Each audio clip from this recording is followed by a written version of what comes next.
The FBI is responsible for more terrorism plots in the United States than any other organization.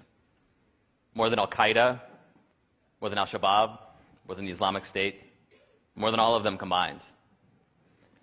This isn't likely how you think about the FBI.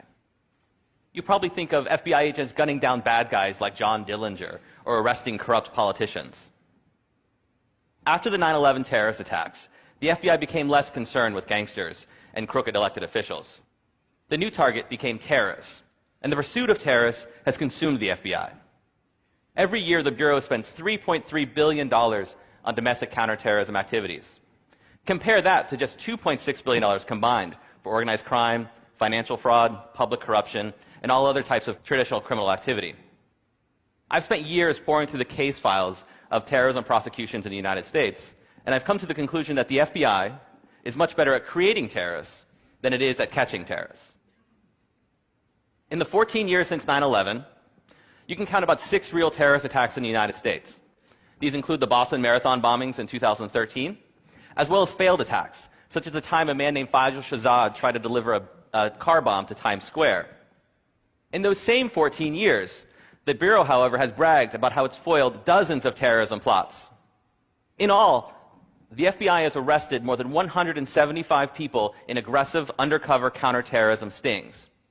These operations, which are usually led by an informant, provide the means and opportunity, and sometimes even the idea, for mentally ill and economically desperate people to become what we now term terrorists.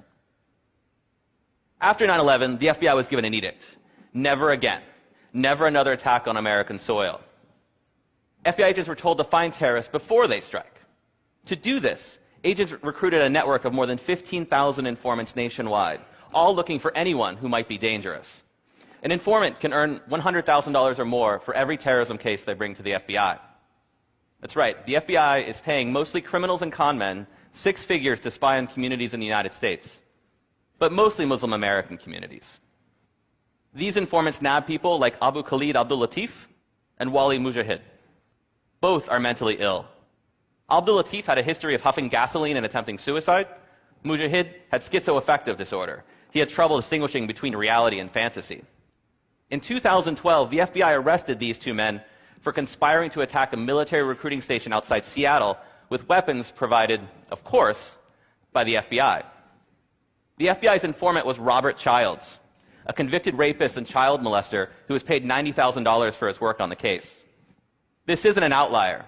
In 2009, an FBI informant who had fled Pakistan on murder charges led 4 men in a plot to bomb synagogues in the Bronx.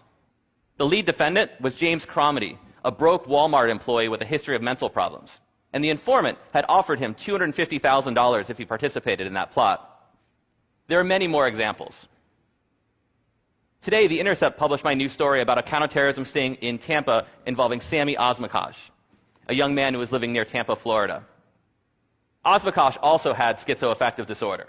He too was broke, and he had no connections to international terrorist groups. Nonetheless, an FBI informant gave him a job, handed him money, introduced him to an undercover agent posing as a terrorist, and lured him in a plot to bomb an Irish bar. But here's what's interesting. The lead undercover agent, you can see him in this picture with his face blurred, would go back to the Tampa field office with his recording equipment on. Behind closed doors, FBI agents admitted that what they were doing was farcical. A federal judge doesn't want you to hear about these conversations. He sealed the transcripts and placed them under a protective order in an attempt to prevent someone like me from doing something like this. Behind closed doors, the lead agent, the squad supervisor, described their would-be terrorist as a retarded fool who didn't have a pot to piss in. They described his terrorist ambitions as wishy-washy and a pipe dream scenario. But that didn't stop the FBI. They provided Sami Osmakash everything he needed. They gave him a car bomb. They gave him an AK-47. They helped him make a so-called martyrdom video. And they even gave him money for a taxi cab so he could get to where they wanted him to go. As they were working the sting, the squad supervisor tells his agents he wanted a Hollywood ending. And he got a Hollywood ending. When Sami Osmakash attempted to deliver what he thought was a car bomb, he was arrested, convicted, and sentenced to 40 years in prison. Sami Osmakash isn't alone. He's one of more than 175 so-called terrorists for whom the FBI has created Hollywood endings. US government officials call this the war on terror. It's really just theater, a national security theater, with mentally ill men like Sami Osmakash, unwitting actors in a carefully choreographed production brought to you by the FBI. Thank you.